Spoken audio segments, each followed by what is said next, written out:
Hello, my name is Scott Davis, and today I'll be telling you about my senior project, which I've called Second Source. It is a real-time strategy and a first-person shooter crossover video game.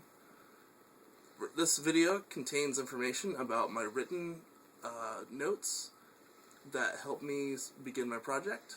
It's all of my sketches, designs, and other things that I wrote down and did not need to put into digital documentation. So let's go ahead and start focusing on the documents and let's get started.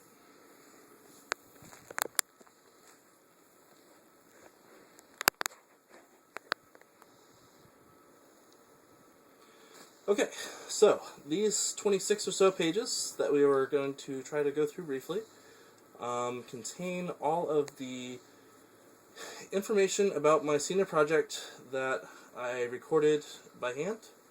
So let's get started. This is just a simple cover page that I use to keep everything together.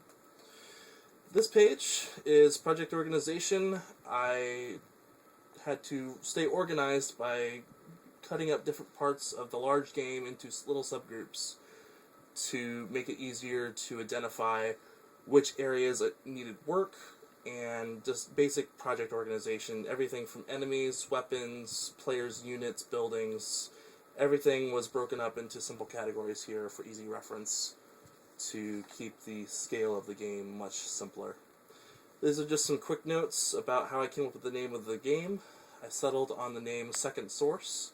In the future, humanity is looking for another source of energy to power their planets and weapons and vehicles, and they find a planet that provides them with new energy. This is just some miscellaneous notes about some things that I needed to keep straight in my mind.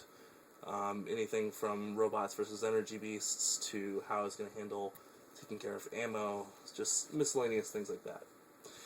This interesting graph is my ideas about how you could create a level that could be expanded beyond the boundaries of the original size of the level. So basically the idea here is each of these individual units can be pushed back a space and could be used to expand the size of the actual level. This feature unfortunately was not implemented. It ended up being a lot more complicated than I thought, but you could have an area of interest in the middle of the map perhaps that you could bridge a gap between one half of the map or another. It was a really cool idea that I was not able to do much with. This page is detailed with information, particularly from a coding perspective, on various variables that will be needed in order to define what a map is in the game, as far as loading a level, and the information that will be needed to make the level run, and the information that it'll be able to pass on to other variables when discussing what a level is. This is a quick page that discusses ideas that would need to be used to create an event feed that keeps track of all major events in the game and are displayed in a quick log to keep track of events that happen. Now we're entering an RTS section. This is just a quick snapshot of the major features that will be needed in the RTS section of the game. And it's just a page delimiter to help me stay organized. This is a list of the major commands that would be needed to successfully implement an RTS game. The two major ones are following and attacking, but there are some other commands that would need to be issued to an RTS unit to make them work effectively as well. This is a concept drawing of what the RTS GUI would look like. Here we have a section to click and drag and interface to deploy a building and units. We would have the map go right here. This would keep track of your energy level. This is an example of what it would look like when your mouse cursor went over certain units. Here is where the previously mentioned event feed would go, and other key items of interest there.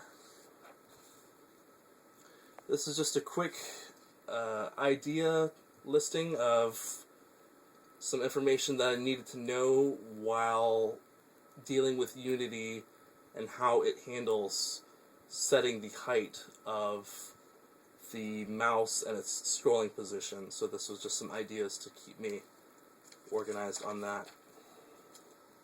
The strategy map or tactical map would be the map used in the RTS mode, allowing you to see the whole level, and you can actually click and drag and scroll in it.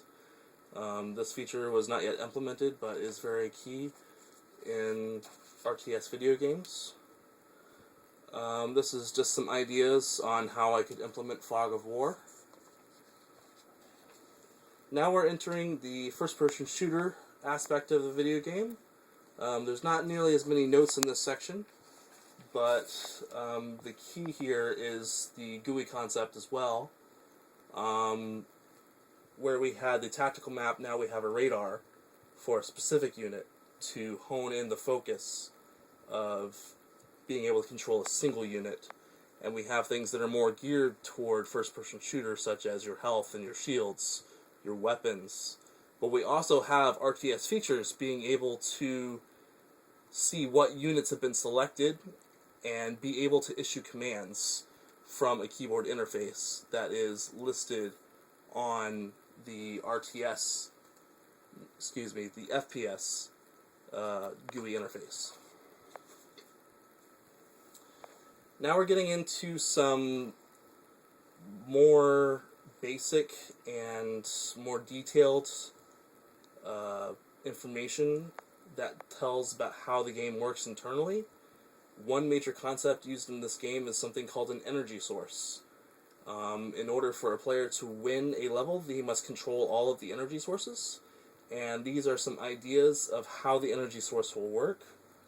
Specifically, this is discussing how it's controlled, how it's created, what it does, and some ideas like that. So this was some information that I gathered to deal with how energy sources will work. This is a state diagram that shows the transitions of controlling a energy source.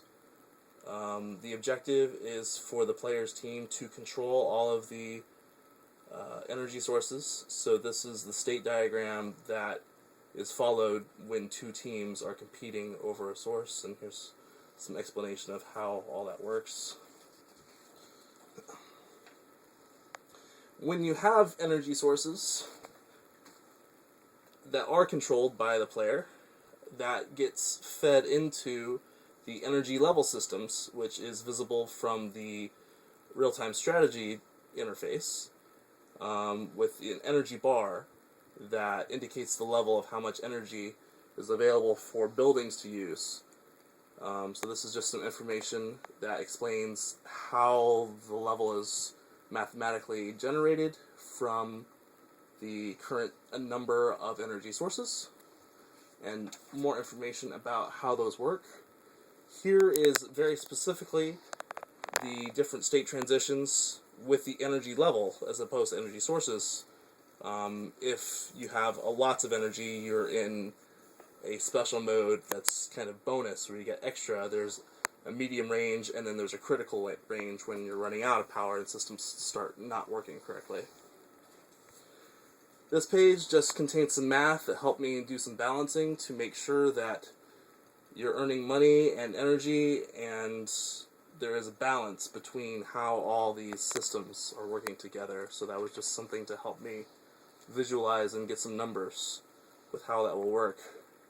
And those energy numbers are included here on this building or structure list that outlines the different structures that a player can use, how much they cost, what they do, how much health they have.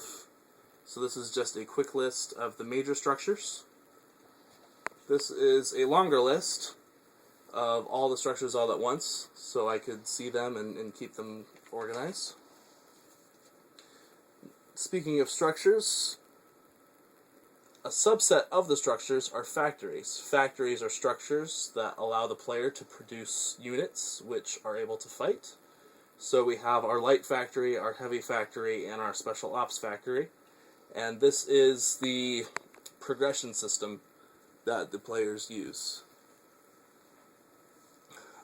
So each of these factories produce a certain type of units, but I use a system that I call privileges to be able to allow the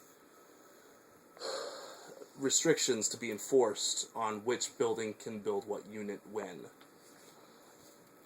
Here are the unit types. I have 5 different playable units in my game concept. Only one of them was started to be implemented, but here I have the concept of how the game would work, what kind of weapons they would use, what they would cost, what kinds of abilities they would have. Here we have ideas for enemies, and how that classification system would balance out with the players' units, and how those two would fight each other. Here are the ideas for weapons, the weapons themselves, and each of the specific attributes that would be implemented to go alongside the weapons. And most of the rest of this is just organizational at this point. This is just a quick list of some things that I created while I was working through problems. This is some notes that I wrote to myself about some things I was concerned about. So I was just trying to keep my thoughts together. And this brings us to the final page of the major games that influenced the creation of this project. So this concludes the first video that discusses the written documentation for my senior project, Second Source.